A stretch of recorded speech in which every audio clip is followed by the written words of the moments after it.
On the gentle, pine-covered slopes of Whisker Mountain, the wind was more than just a breeze. It was alive. It was a storyteller, a mail carrier, and a singer of ancient, sleepy songs. And no one understood this better than a young fox named Finn, while other foxes learned to hunt by tracking scents on the ground. Finn had learned to understand the world by listening to the air. He knew the sound of the high, thin wind that whispered of coming snow, and the warm, low wind that hummed with the scent of summer berries. He could sit for hours at the mouth of his cozy den, his head tilted and his large, emerald green eyes closed, simply listening. The wind would bring him the news of the forest, the chattering of a new family of squirrels in the old oak, the grumpy grumblings of a bear waking from a nap, or the location of the sweetest, juiciest blackberries. The wind was his friend, his teacher, and his favorite companion. It rustled through his soft, red fur and told him the secrets of the mountain. And in return, he respected its power and listened to its quietest whispers, understanding that the most important messages are often the ones that are never shouted. One afternoon, something strange happened on Whisker Mountain. A thick, silent fog began to roll in from the valley below. It wasn't a normal mist that drifted gently between the trees. This was a heavy, quiet fog that moved like a slow, white river, swallowing everything in its path. It crept up the slopes, covering the ferns, then the bushes, and finally the tall pine trees, until the entire world was wrapped in a soft, white, and soundless blanket. Finn was safe and warm inside his den, which was a cozy burrow tucked between the roots of a giant fir tree. He watched from his entrance as the world he knew disappeared into the white stillness. He wasn't afraid for himself, but a small knot of worry began to form in his tummy.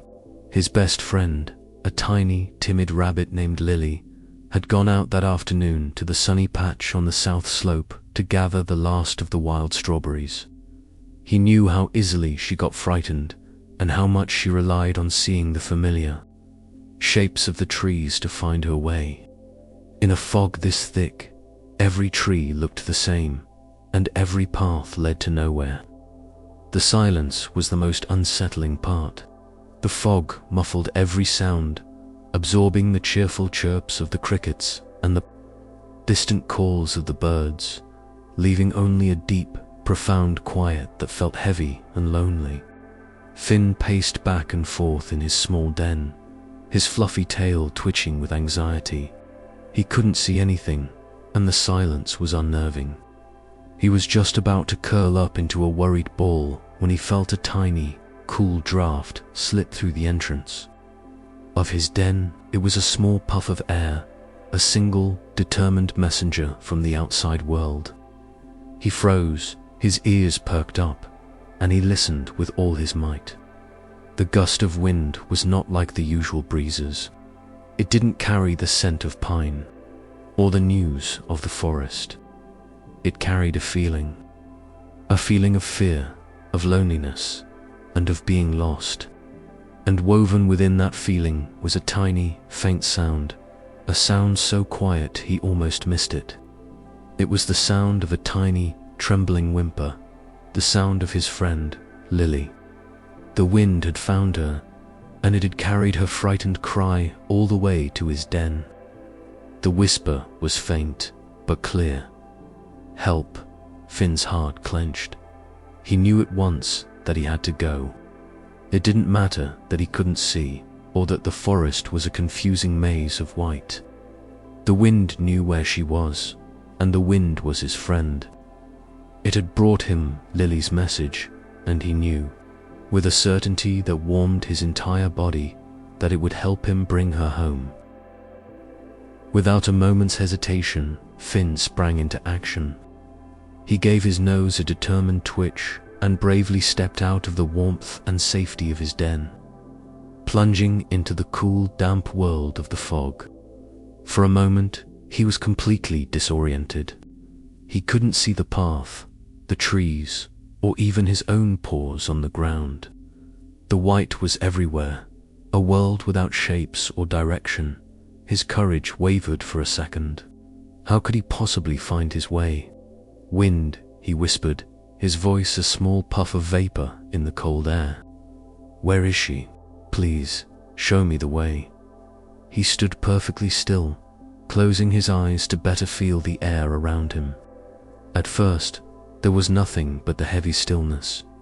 Then he felt it. A soft but distinct and steady pressure against his left side. It wasn't a strong gust, but a gentle, persistent nudge, like a kind hand on his shoulder, urging him forward in a specific direction. It was the wind, answering his call.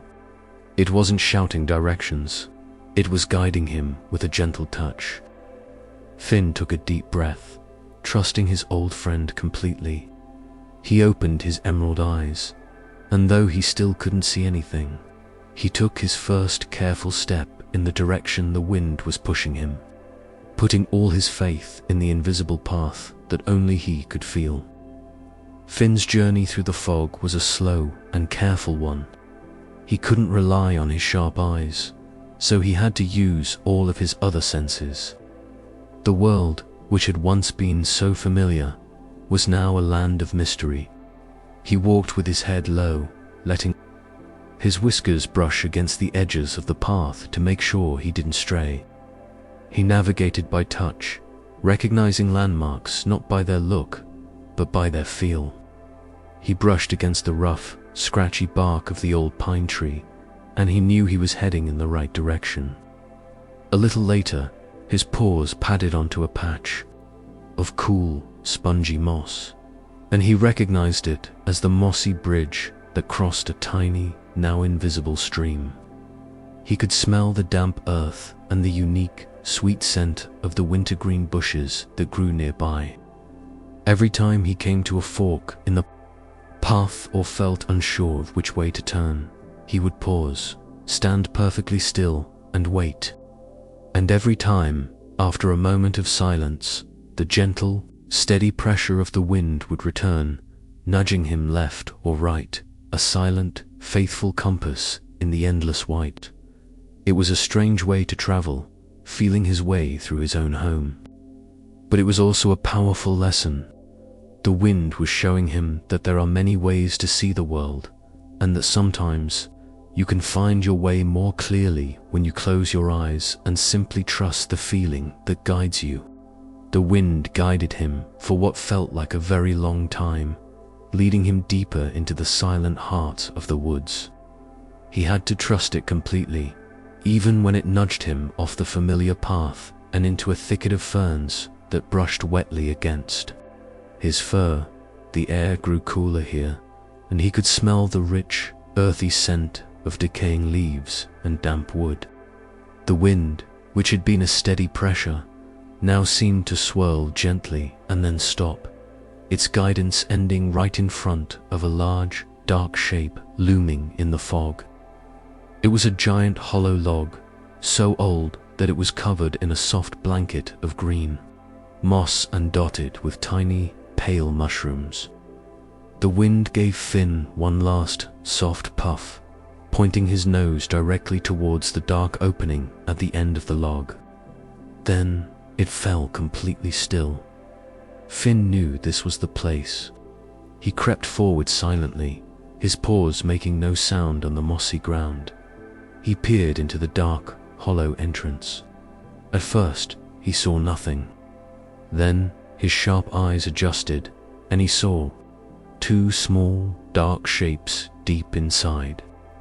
It was a pair of large, terrified eyes, and they were looking right at him. A tiny, trembling nose twitched, and a pair of long, floppy ears drooped with sadness, curled up into the tightest, smallest ball imaginable was Lily. Finn. Lily's voice was a tiny, trembling whisper. I was so scared. The fog came so fast, and I couldn't see anything. I couldn't smell the path home. I thought I was lost forever. She was shaking, her little body a bundle of fear. Finn didn't say anything at first. Instead, he did what he knew best. He was a friend. He crept into the hollow log and gently nuzzled his soft, warm nose against her side. He didn't tell her not to be scared. He simply stayed with her, a warm and steady presence in the cold, damp dark. He could feel her trembling begin to slow, her rapid heartbeats starting to calm down. "It's all right," he finally whispered, his voice as soft as the moss beneath them. "The fog is quiet, but it isn't empty. My friend, the wind, heard you. It brought your whisper all the way to my den." Lily looked up at him, her large dark eyes full of disbelief. The wind. Just then, as if to prove his point, a gentle wisp of air swirled into the log, bringing with it the sweet, familiar scent of the strawberry patch where she had been. It was a tiny reminder of home, a message of hope. A small, watery smile touched Lily's lips, with Finn beside her, and the gentle promise of the wind. She began to feel that maybe, just maybe, everything would be okay. "Come on," Finn said gently. "It's time to go home." He backed out of the log and waited for Lily, who, after a moment's hesitation, hopped out to stand beside him in the thick, white fog. She shivered, her little nose twitching nervously at the sight of the disorienting mist. "But how will we see?" she whispered. Finn looked up into the whiteness and called out softly, "Wind, my friend, Lily is scared. Can you please light our way?" For a moment, there was only the damp silence. Then, a magical thing began to happen. The gentle breeze that had been resting began to stir again, but this time it moved with a new purpose. It swirled directly in front of their paws, and as it moved, it pushed the thick fog aside. It didn't clear the whole forest, but it created a clear, visible pathway on the ground right in front of them, about as wide as a fallen log. The moss and pebbles on the path seemed to glow with a soft, silvery light where the wind touched them. It was a magical, moving tunnel through the mist, a safe corridor leading them through the confusing white.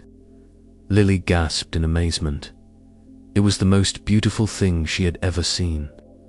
With her paw held tightly in Finn's, they took their first steps onto the wind-cleared path, their way home now beautifully and safely illuminated. A private, magical road made just for them. The journey back was a quiet and wondrous one. The wind faithfully kept the path clear before them, a moving circle of clarity in a world of white. It guided them around large, looming tree roots and over slippery patches of stone, never once faltering. Lily, who had been so frightened, now walked with a little hop in her step, her fear completely forgotten in the face of this gentle magic. She had never known the wind could be so kind. Finally, a familiar, comforting shape appeared. At the end of their path, the giant, gnarled roots of the old pine tree where Lily's family had their burrow. The wind gave them one last, warm, swirling hug before the magical path faded, its job now complete. Lily's mother and father rushed out, their faces a mixture of relief and worry, and they showered her with happy, relieved nuzzles. "Oh, Lily, we were so worried. How did you ever find your way back?" Lily looked over at her friend, her dark eyes shining with gratitude. "Finn showed me," she said softly. He listened to the wind. Finn felt a warm blush of pride under his red fur, but he simply gave a modest dip of his head. He was just happy his friend was safe. He said his goodbyes to the happy rabbit family and turned to head back to his own. Then, the silence of the fog no longer feeling lonely but peaceful. As Finn walked back towards his own den, the path less clear now that the wind's job was done, a new thought crept into his mind. He replayed the events of the afternoon, the heavy silence of the fog, and the desperate, faint whisper it had carried. A shiver that had nothing to do with the cold ran through him. What if he hadn't been listening so carefully at that exact moment? What if he had been asleep or distracted by a beetle scurrying past his den? The wind's whisper had been so very quiet, so easy to miss. Lily could have been stuck in that log all night, cold and terrified, and he would never have known. The thought made his paws feel heavy. He had always thought of his ability to hear the wind as a fun secret, a clever trick that helped him find berries or learn the forest gossip. But now he understood it was much more than that. It was a responsibility. The wind was the nervous system of the forest, carrying messages of joy, but also of fear and of need. And he, it seemed, was one of the few who could truly understand its language. The idea was a little bit scary. It was a large burden for a young fox to carry. He reached his den and sat for a long time, looking out into the white mist, a thoughtful and serious expression on his clever face. Sitting there in the quiet mist, Finn made a promise. It was a silent promise, made not with his voice, but with his whole heart. He promised the mountain, the trees, and the fog that he would never take his gift for granted again. He promised that he would always keep a part of himself listening, always be ready for the faintest whisper that might be a call for help. He would listen more carefully than he ever had before. He would practice distinguishing the different sounds, learning to tell the happy rustle of a new fern uncurling from the worried shiver of a flower that needed more water. He would become a true guardian of the mountain, a keeper of its whispers. As he made this silent, solemn vow, the wind itself seemed to respond. A single, clear, and beautiful wisp of silvery air detached itself from the fog, swirled down and gently brushed against his cheek like a soft, reassuring pat. It was a touch that felt like an acknowledgement, an acceptance of his promise. It was as if the wind was saying, "I will be here to whisper, as long as you are here to listen." A deep sense of peace settled over Finn, chasing away his worry. He was not alone in this responsibility. He and the wind were a team. From that day forward, Finn began to listen to the world in a new way. He realized the wind's language was far more complex and beautiful than he had ever imagined. It wasn't just about carrying sounds. It was about carrying feelings, the very emotions of the forest itself.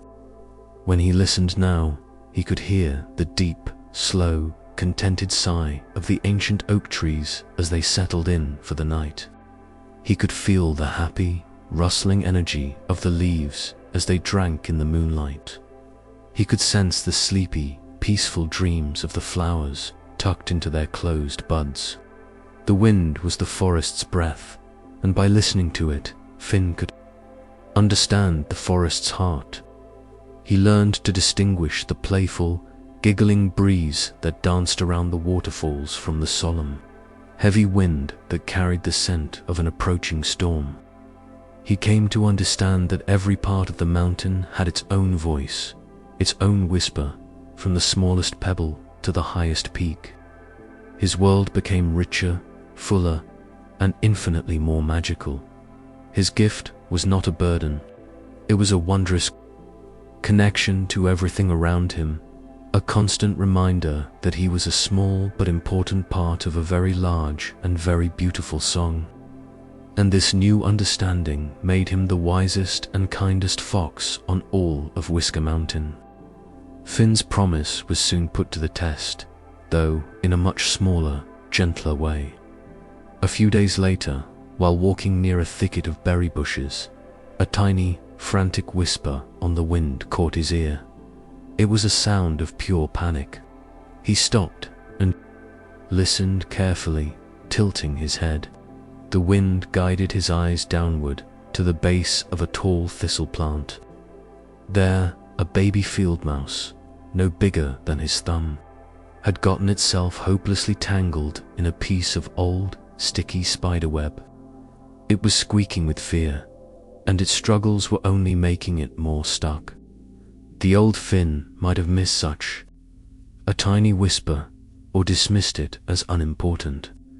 But the new Finn knew that every call for help matters.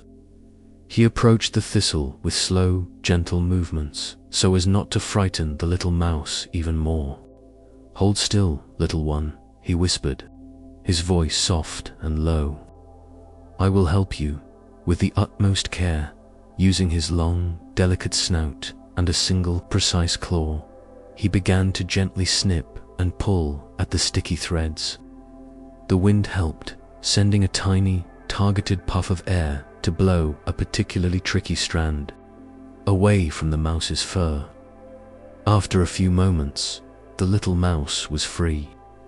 It gave Finn a grateful, squeaky thank you before darting away into the safety of the undergrowth. Finn watched it go, a quiet, happy feeling warming his chest. This was his purpose. As the days turned into weeks, the entire forest seemed to benefit from Finn's new, attentive listening. Because he could hear the whisper of a thirsty plant, the gardens on the mountain grew more lush and vibrant. Because he could hear the worried call of a lost chick, more baby birds made it safely back to their nests. He became a silent guardian, a gentle problem solver who moved quietly through the woods, guided by his invisible friend. The other animals noticed the change. The forest felt more peaceful, more harmonious. There was a sense of safety and balance that hadn't been there before. They didn't know exactly why, but they knew it had something to do with the quiet, kind fox with the big, emerald green eyes who always seemed to be in the right place at the right time. The forest breathed a little easier. The gurgle of the brooks was a little happier. The songs of the birds were a little sweeter. And high on his mossy overlook, Finn would sit and listen to it all. The beautiful, complex symphony of a happy, healthy forest. He no longer felt like just a resident of the mountain. He felt like a part of its very soul, connected to every leaf, every stone, and every creature by the magical, whispering currents of the wind. Now, every evening, as the sun sets and the moon begins to rise, Finn's work is done. He returns to his cozy den, his heart full and his mind at peace. He has spent his day listening to the world, and now it is his time to rest. He curls up in his soft, mossy bed, tucking his long, fluffy tail over his nose. The world outside grows quiet, but it is a comfortable, living quiet, not the empty silence of the fog. Just before he drifts off, a final, gentle wisp of wind always finds its way into his den. It carries no messages, no warnings, and no calls for help.